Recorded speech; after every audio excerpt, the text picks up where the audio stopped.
Hello and welcome back to Plastic Prehistorica, the very occasional review channel. And today I'm delighted if you will join me for a review of this beautiful Haolonggood Concavenator. This is of course one of two versions. This is the more blue version, and this arrived in the parcel I received the other day from my good friend Dave. And what was also included in that parcel, which was sent direct from Everything Dinosaur, was this lovely kind message which Dave asked Everything Dinosaur to include for me, which of course I didn't find the other day because I didn't want to spoil the surprise of what was in the box until I opened it. So that's a lovely additional service that Everything Dinosaur offer. Now, if I can get the camera to focus back on our lovely Concavenator here. This is one of Haolonggood's theropods that doesn't have an articulated jaw, and I'm absolutely delighted to see that. Of course, the Dilophosaurus pair are so small they don't have articulated jaws either, but they also don't have lips. With the Concavenator here, the jaw is open, so it's a bit ambiguous as to whether it's got lips or not. I would say probably not looking at it, but you can use your own imagination for that. But in a figure of this size, and of course it's 1/35 scale, it's definitely preferable for that jaw to simply be open. And you can see how tiny that head is there in my hand, but you can see all the detailing on it. Concavenator, of course, was one of the smaller Carcharodontosaurids, which means it was effectively related to the Allosaur family, or derived Allosaurids.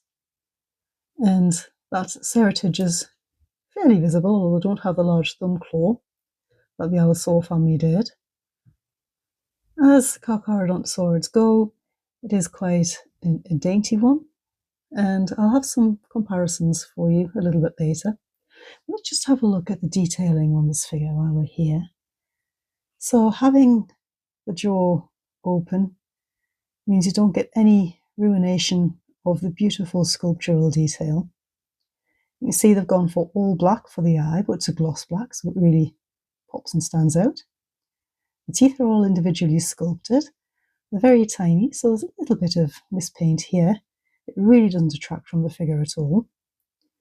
You can see that for all this figure was sculpted before the paper regarding the exoparia muscle or ligament in dinosaurs came out, that there is an extra bulk here at the back of the jaw, so it's quite ambiguous as to whether that is there. But either way, that is where it would be, so that works very nicely.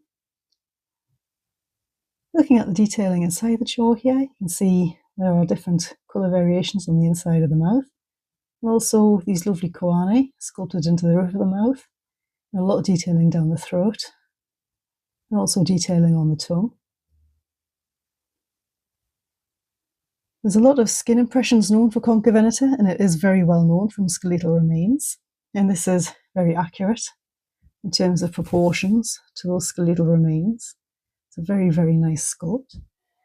You can see it's in a very active and languid pose. It's absolutely gorgeous little figure and beautifully balanced, as Haolonggood figures all have. It's got firmer plastic for the lower legs to prevent warping and distorting. And having had a dreadful accident with one of my PNSO figures today, I really do wish they would take a leaf out of Haolonggood's book and go ahead and do the same with their theropod figures, but I digress. So Concavenator is known to have scales across the body. It's also known to have quill knobs on the arms, which is unusual in an Allosaurid. But, you know, Allosauroids were quite an unusual bunch. It's not unusual for them to have peculiar structures along the spine, and Concavenator here is no exception. We'll come to that a little bit later. These, I suspect, were probably somewhat similar to a cassowary, which obviously has large quills on the arms for pushing through the undergrowth.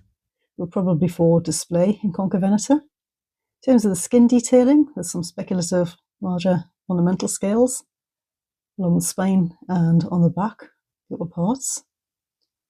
The texturing of the scales differs a little bit on this sail-like structure along the spine over the hips.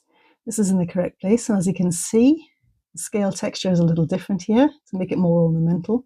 That's really, really nicely done. It's a really lovely sculpt. And it's picked out in a very bright orange colour for display. The paintwork is generally very, very nice. Again, it does remind me somewhat of a salamander, and one of the more colourful lizards. And that orange is again picked up at the end of the tail.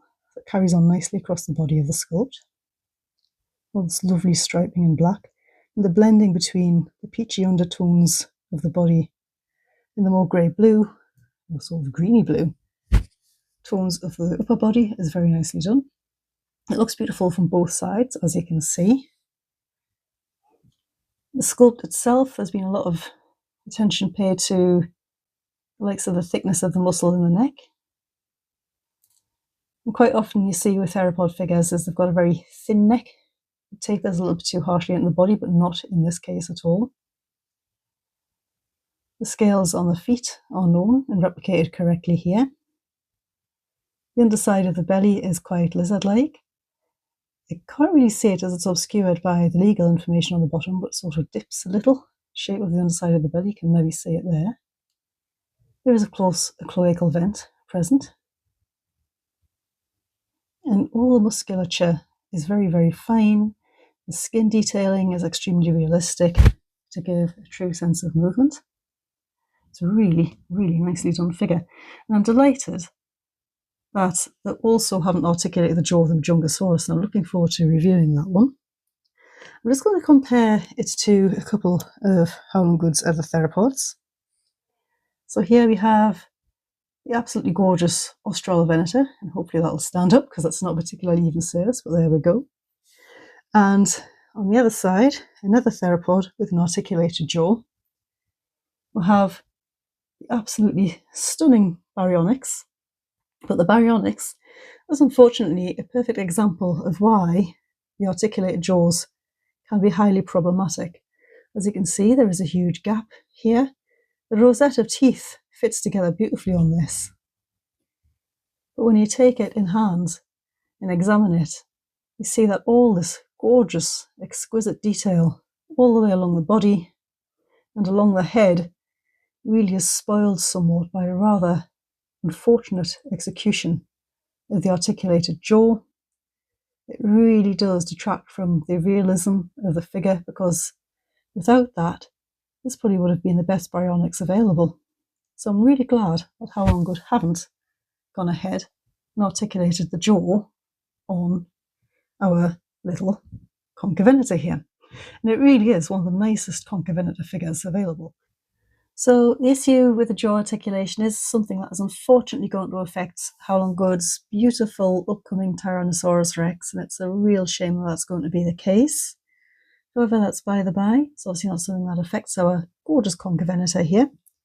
And just to finish, I'm just going to bring in the scale figure here. It's just possibly slightly over scale, but still gives you an idea. And our trusty small Italian sports car as well, just to demonstrate to you the size of Concavenator.